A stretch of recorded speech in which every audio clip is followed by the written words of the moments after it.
വെള്ളാപ്പള്ളിക്ക് വേണ്ടി UDFും LDFും കൂടെ കടിപിടി കൂടുന്ന അസുലഭ സന്ദർഭമാണ് ഇപ്പോൾ കണ്ടുകൊണ്ടിരിക്കുന്നത്. അല്ല, അത് നമുക്കൊരു വളരെ വിചിത്രമായി തോന്നുന്നുണ്ട്. കാരണം UDF വരാൻ പാടില്ല എന്ന് നിരന്തരമായി ബഹളം വെച്ചിരുന്ന പിണറായി തന്നെ വരും, എന്ത് സംശയമുണ്ട് അക്കാര്യത്തിൽ അന്ന് വിളിച്ചു പറഞ്ഞിരുന്ന ആളായിരുന്നു വെള്ളാപ്പള്ളി. പക്ഷേ ഇപ്പോൾ വീണ്ടും ആളുകൾ കണിച്ചുകുളങ്ങര തീർത്ഥാടനം ആരംഭിച്ചിരിക്കുന്നു. പ്രധാനപ്പെട്ട നമ്മുടെ നാട്ടിൽ കോൺഗ്രസിൻ്റെ നേതാക്കളും ചിലർ ഈ ഇരുട്ടുവാക്കിന് തലേ മുന്നിട്ട് പോയെന്ന് പറഞ്ഞു, ചിലർ പരസ്യമായിട്ട് നമ്മുടെ ബിന്ദു മന്ത്രി, അതുപോലെ മോൻസ് ജോസഫ് മന്ത്രി, അവരൊക്കെ അദ്ദേഹത്തിനെ പോയി കണ്ട് അനുഗ്രഹമായിക്കൊണ്ടിരിക്കുന്നു. ഇതിനകത്ത് ഏറ്റവും രസകഥാതറി ഇവരൊക്കെ കൂടെ കൂട്ടത്തോടെ കണിച്ചുകുളങ്ങരയോട്ട് ഇടിച്ചു കയറുമ്പോൾ ഇവിടെ ഒരുത്ത നെഞ്ചത്തടിക്കുക, എൻ്റെ വെള്ളാപ്പള്ളിയെ എനിക്ക് ആരും കൊണ്ടുപോകരുത് എന്ന് പറഞ്ഞ് ഒരാൾ നെഞ്ചത്ത് അടിക്കുകയാണ്. പിണറായി വിജയൻ ഇന്ന് ദേശാഭിമാനിക്കകത്ത് ലേഖനം എഴുതി. UDFിൻ്റെ തുടക്കം സംബന്ധിച്ച് വാഗ്ദാനം മറന്ന തുടക്കമാണെന്ന് പറഞ്ഞ് ഒരു ലേഖനമുണ്ട്. അതിനകത്ത് അദ്ദേഹം ഏറ്റവും പ്രധാനമായിട്ട് ചൂണ്ടിക്കാണിക്കുന്ന പോയിന്റ് ഇതാണ്: ഇലക്ഷന് മുമ്പ് അനഭിമതനും വർഗീയവാദിയുമായിരുന്ന വെള്ളാപ്പള്ളി നടേശൻ ഇപ്പോഴെങ്ങനെയാണ് UDFന് അഭിമതനായത് എന്നൊരു ചോദ്യം പിണറായി വിജയൻ ഉന്നയിക്കുന്നു. കാരണം മന്ത്രിമാരെല്ലാവരും ക്യൂ നിന്ന് കണ്ടുകൊണ്ടിരിക്കുകയല്ലേ. അപ്പൊ പിണറായി വിജയന് ഭയം എന്താണ്? ഇനിയും എന്നെ വിടുമോ? കാരണം ഇനി ഒരിക്കലും രാഷ്ട്രീയത്തിലേക്ക് ഒന്നും എത്താൻ സാധ്യതയില്ലാത്ത ഇനി പിണറായി വെള്ളാപ്പള്ളി എന്നെ കൊണ്ട് ആവശ്യമില്ലല്ലോ എന്നുള്ള ചിന്ത പോലും വന്ന് കാണിച്ചില്ല. ഈ നടേശഗുരു എന്നെ മറന്നാൽ എൻ്റെ ജീവിതം അർത്ഥമില്ലാത്തതായി പോകും എന്ന് പോലും പിണറായി വിജയന് തോന്നുന്നില്ലാത്ത കഞ്ഞ പോലത്തെ ഒരു അവസ്ഥയിലേക്ക്. അവിടെയാണ് പ്രശ്നം. അപ്പോൾ അദ്ദേഹം ചൂണ്ടിക്കാണിച്ച ഒരു കാര്യം കറക്റ്റാണ്. ആ ഒരു കാര്യം നമ്മൾ പിണറായി വിജയനോട് യോജിക്കുന്നു. പക്ഷേ പിണറായി വിജയൻ്റെ ആ ചോദ്യത്തിനും ആ ലേഖനത്തിലും വലിയ പരിഭവമുണ്ട്. അദ്ദേഹം പൊന്നുപോലെ കാത്തു സൂക്ഷിച്ച വെള്ളാപ്പള്ളിയെ നിങ്ങൾ അടിച്ചുകൊണ്ട് പോകാൻ നോക്കുകയാണ്. അതുകൊണ്ടാണ് ഞാൻ പറഞ്ഞത്, എൻ്റെ വെള്ളാപ്പള്ളിയെ എനിക്ക് താ എന്ന് പറഞ്ഞിട്ട് പഴയ സിനിമാ പാട്ടുണ്ട്, ഇങ്ങനെ എൻ്റെ പങ്ക് എനിക്ക് താ. അപ്പോൾ ഈ വെള്ളാപ്പള്ളി എൻ്റേതാണ്, നിങ്ങൾക്ക് ആർക്കും ഞാൻ വിട്ടുതരില്ല, ഈ വാനവും ഭൂമിയും എതിർത്താൽ പോലും വിട്ടുതരില്ല എന്നാണ് അദ്ദേഹം പറയുന്നത്. പക്ഷെ അദ്ദേഹം ഉയർത്തിയ ആ ചോദ്യം കറക്റ്റാണ്. വെള്ളാപ്പള്ളി നടേശൻ്റെ തിണ്ണ നിരങ്ങാൻ ഇത്തവണ UDF സ്ഥാനാർത്ഥികൾ പോയിട്ടില്ല. UDF സ്ഥാനാർത്ഥികൾ പോയിട്ടില്ല എന്ന് പറയുമ്പോൾ ഈ G സുധാകരൻ പോയി, അദ്ദേഹത്തെ UDF സ്ഥാനാർത്ഥിയായിട്ട് കാണണ്ട, UDFിൻ്റെ പുറത്തു നിന്ന് സ്വതന്ത്രം മാത്രമേ ഉള്ളൂ. അത് പിന്നെ സുധാകരന് പോകേണ്ടതുണ്ട്, അവർ തമ്മിലുള്ള വേറെ അഡ്ജസ്റ്റ്മെൻറ്റുകളുടെ പുറത്തായിരിക്കാം ഒരു പക്ഷേ പോയിട്ടുള്ളത്. എന്താണെങ്കിലും എലക്ഷൻ കഴിഞ്ഞതിന് ശേഷം വിജയിച്ച് കഴിഞ്ഞ് മന്ത്രിയായപ്പോൾ ബിന്ദു കൃഷ്ണയാണ് ആദ്യം പോകുന്നത്. ബിന്ദു കൃഷ്ണ ആദ്യം ചെന്നു, ബിന്ദു കൃഷ്ണ അല്ല ആദ്യം പോകുന്നത്, ആദ്യം തുഷാർ വെള്ളാപ്പള്ളി സതീശനെ അദ്ദേഹത്തിൻ്റെ ഭവനത്തിൽ ചെന്ന് സന്ദർശിക്കുന്നു, ജന്മദിന ആശംസകൾ നേരുന്നു. അപ്പോൾ ആ ഒരു കാരണം ഉണ്ടാക്കി ഇവർ അവിടെ ചെന്ന് കയറുന്നു. അതോടുകൂടി എന്ത് സംഭവിക്കുന്നു? SNDP സമുദായം ഇളകുന്നു. SNDP സമുദായം ഇളകിയെന്ന് മാത്രമല്ല, രൂക്ഷ വിമർശനം സതീശനെതിരെ ഉണ്ടാകുന്നു. അല്ല, മാത്രമല്ല അടുത്ത് വേറൊന്നും കൂടെ തമാശ സംഭവിച്ചു. രമേശ് ചെന്നിത്തല ഒരു വീട്ടിൽ, കാർത്തികപ്പള്ളി അങ്ങോട്ടുള്ള ഒരു വീട്ടിൽ അവിടെ വെച്ച് കണ്ടുമുട്ടുന്നത് തുഷാർ വെള്ളാപ്പള്ളി. അതൊരു തിരക്കഥയുടെ ഭാഗമാണ്. ഇത് കാരണം തുഷാർ വെള്ളാപ്പള്ളിയുടെ അമ്മായിച്ചന്റെ വീടായിരുന്നു എന്നുള്ളത് പിന്നീടാണ് നമ്മൾ അറിയുന്നത്. അതെ, അതായത് സതീശനെ തുഷാർ വെള്ളാപ്പള്ളി സന്ദർശിച്ചതിന്റെ പിറ്റേന്നാണ് ഈ 86 അധ്യാപക തസ്തികകളിൽ ഒറ്റയടിക്ക് നിയമനം നടക്കും. അന്ന് അത്രയും പേര് ജോയിൻ ചെയ്തു. 86 അസിസ്റ്റന്റ് പ്രൊഫസർമാർ SN ട്രസ്റ്റിന്റെ വിവിധ കോളേജുകളിൽ ജോയിൻ ചെയ്തു. അന്ന് ഇവിടുത്തെ SNDP സംരക്ഷണ സമിതി അടക്കം സമുദായത്തിലെ സാധാരണക്കാരടക്കം ഈ നടപടിക്കെതിരെ രംഗത്ത് വന്നു.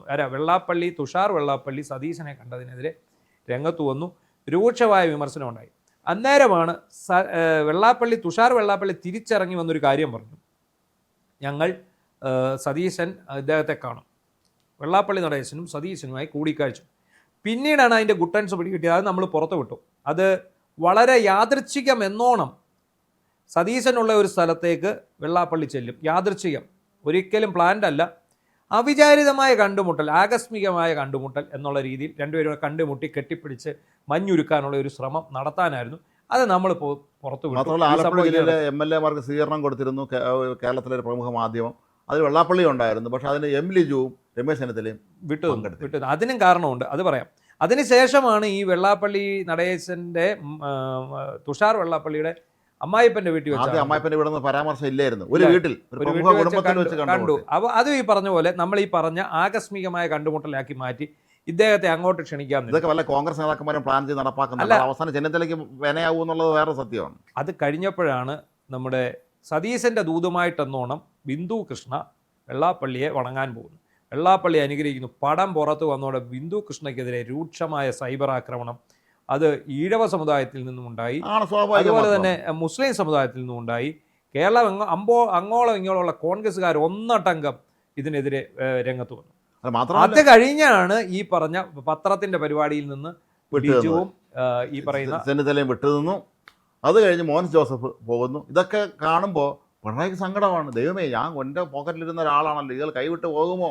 അപ്പോൾ അയാൾ കൈവിട്ട് പോയാൽ പിണറായിക്ക് അത്രയും നല്ലതൊന്നും പിണറായി. അപ്പോൾ ഇതൊക്കെയാണ് പിണറായി വിജയൻ ചൂണ്ടിക്കാണിച്ചത്. വെള്ളാപ്പള്ളി നിങ്ങളുടെ മുമ്പിൽ അനഭിമതനും വർഗീയവാദിയുമായിരുന്നു, ഞങ്ങൾ അദ്ദേഹത്തോട് കൂട്ടുകൂടിയതിൻ്റെ പേരിൽ നിങ്ങൾ അദ്ദേഹത്തെ. അപ്പോൾ വേറൊരു കാര്യം ശ്രദ്ധിക്കണം, അപ്പോഴത്തേക്ക് അവിടെ LDF CPM തിരിച്ചറിഞ്ഞു വെള്ളാപ്പള്ളി കാരണമാണ് ഞങ്ങൾ തോറ്റതെന്ന്.